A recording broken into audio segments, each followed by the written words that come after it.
세상을 연결하는 뉴스 브리지입니다. 올해는 영국의 대문호 셰익스피어가 탄생한 지 450주년이 되는 해인데요. 이 셰익스피어의 모든 작품을 우리의 시 운율로 번역한 전집이 30년 만에 완성됐습니다. 모두 10권, 5,824쪽에 이르는 대장정의 소회를 연세대학교 영어영문학과 최종철 교수와 이야기 나눠봅니다. 교수님 어서 오세요. 네, 반갑습니다. 네, 1993년 맥베스로 시작해서 약 30년간 셰익스피어 작품 운문 번역에 매진을 해오셨습니다. 그리고 그 대장정이 얼마 전에 끝났는데 완역의 소회부터 한 말씀 부탁드리겠습니다. 네, 크게 세 가지를 말씀드릴 수 있겠는데요. 첫째는 우리 시대 셰익스피어 전공자에게 주어진 역사적인 임무, 그러니까 즉 운문 번역 이걸 끝냈다는 생각이 들었고요.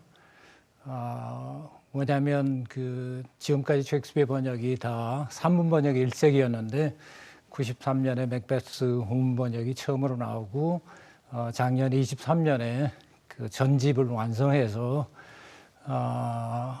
한글 셰익스피어를 이 땅에 정착시키는데 좀 일조를 했다는 생각이 있었기 때문에 그렇습니다. 네.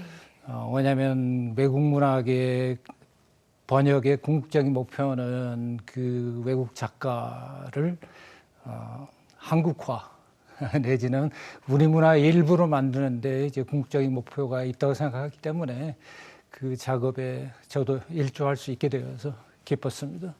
두 번째는 지금까지 우리가 왜 산문 번역을 계속해 왔느냐면 셰익스피어 작품이 우리에게 일제시대 1923년 정도에 이제 일본어 중역을 통해서 들어왔고 그 이후로 그 일본어 번역 방식 그게 이제 기본적으로 산문 번역인데 그것이 약 한 100년간 제가 23년에 그걸 마칠 때까지 우리에게 절대적인 영향을 미쳤었는데 거기에서 이제 완전히 벗어났다는 우리 고유의 우리 언어의 독특한 리듬을 살리는 번역으로 했다는 점이 이제 좀 생각이 났고요.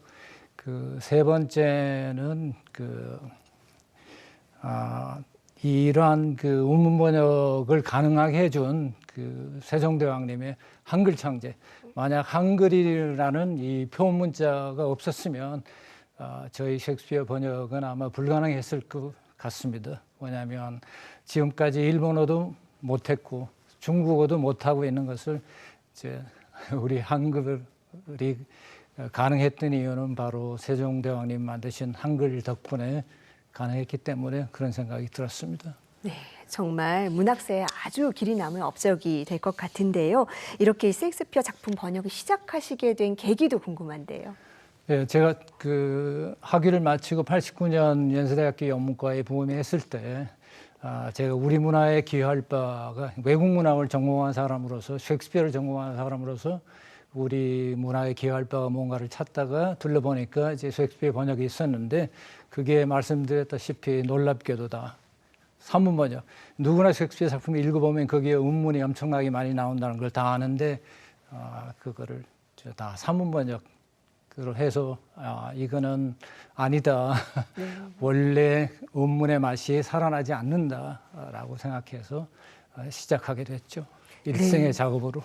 네, 그렇군요. 말씀해 주신 것처럼 사실 셰익스피어의 희곡들이 대사의 절반 이상이 운문이다라고 들어서 알고는 있었지만 저도 뭐 학창 시절에 읽었던 책들을 보면 소설처럼 쓰여져 있었던 것 같습니다.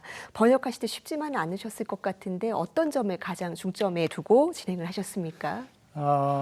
영어에서 이제 셰익스피어가 쓴 시 형식, 그러니까 대사 전달 방식으로 이제 시 형식을 썼는데 그게 일정한 음가를 한 줄에 그게 넘치면 다음 줄로 가는 거거든요. 그러니까 이와 비슷하게 한글도 예를 들면 뭐 긴 밤 지새우고 풀잎마다 맺힌 그다음에 진주보다 더 고운 이런 식으로 행가리를 계속 해나가잖아요. 네. 이것을 어떻게 뜻의 왜곡 없이 어법에 어느 정도 맞게 자연스럽게 하느냐 여기에 이제 그것이 가장 어려웠고 거기에 중점을 뒀습니다. 네, 의미의 왜곡 없이 형식을 지키면서 정말 되새길수록 대단한 작업이었던 것 같은데요. 또 우리나라 전통시의 삼사조법을 번역에 적용한 점도 인상적입니다. 어떻게 이런 생각을 하시게 되셨습니까? 그러니까 아까 말씀드렸듯이 셰익스피어의 기본 운율은 이제 예를 들면 라이선더의 대사 가운데 어떤 게 있느냐면 The course of true love never did run smooth 이렇게 이제 짧은 박자가 이제 5개가 악센트가 5개 들어가는데 이거는 우리말이 악센트를 쓰는 언어가 아니기 때문에 꼭 그대로 따라 하려면 불가능하죠.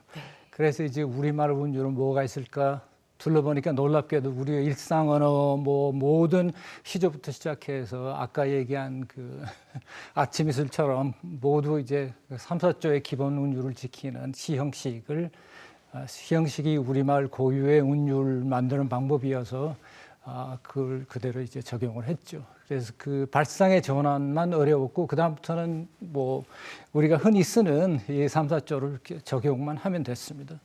네. 그다음 이 번역하시는 과정에서 가장 어려웠던 작품은 뭐였을까요? 최초에 번역을 했던 맥베스라는 작품인데 네.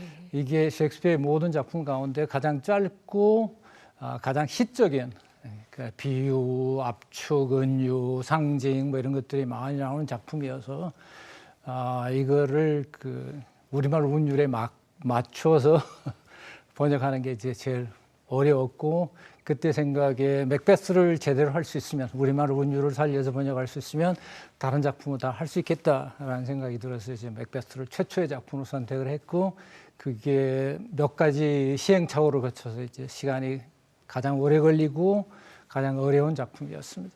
네, 또 하나의 창작에 버금가는 과정이 아니었을까 하는 생각도 듭니다. 교수님은 셰익스피어 아주 유명한 권위자이신데 이 권위자로서 셰익스피어 작품이 고전으로 오랜 시간 이렇게 사랑받는 이유는 어디에 있다고 보시는지요? 셰익스피어 이제 그거는 문학에서 흔히 얘기하는 보편성과 특수성의 관점에서 이제 말씀을 드릴 수 있겠는데 예를 들면 햄릿, 그러니까 햄릿이 복수는 우리 모두가 공감할 수 있는 감정이잖아요. 그러나 햄릿이 복수를 시행하는 방식, 그다음에 햄릿이 처한 상황, 그가 쓰는 언어, 그다음에 그의 행동 양식 이런 것들은 다 햄릿 특유의 그러니까 좀 특수한 상황을 만들고 왜냐하면 아버지가 죽은 거를 직접 본 것도 아니고 아버지 유령이 나타나서 내가 죽었다 복수해라 이런 식의 이제 좀 상황 그리고 그가 쓰는 모든 언어 행동이 다 햄릿만의 고유 방식인데 이게 이제 특수성이죠. 그러니까 이 특성으로 말미암아 우리가 모두가 공감할 수 있는 보편적인 복수의 감정을 우리가 모두에게 공감할 수 있게끔 만든 게 이제 셰익스피어의 천재성인데 바로 보편적인 인간의 예를 들면 오셀로의 질투라든지 맥베스의 야심이라든지 우리 인간 모두가 갖고 있는 보편적인 감정을 특수한 인물, 특수한 상황을 만들어서 또 특별한 이야기를 통해서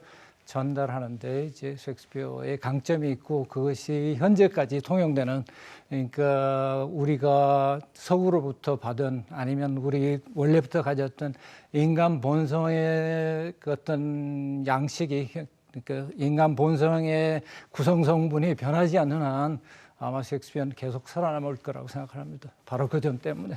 네. 셰익스피어 작품들이 우리말의 운율을 타고 재탄생할 수 있게 되면서 이제 100년 동안 이어져 온 일본 번역의 한계도 극복을 할 수 있게 됐습니다. 이런 노력을 통해서 앞으로는 원전의 감성도 더 생생하게 만나볼 수 있겠다는 생각이 듭니다. 네, 그게 저의 이제 궁극적인 목표입니다. 네. 교수님 오늘 말씀 잘 들었습니다. 고맙습니다. 고맙습니다.